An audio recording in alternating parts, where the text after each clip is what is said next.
Look at all these grapes. And this is called the Hooper. This is a Pinot Noir.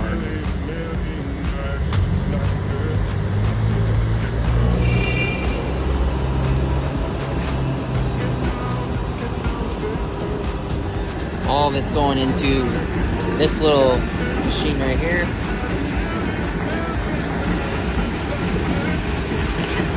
Little thing called the yeast stemmer.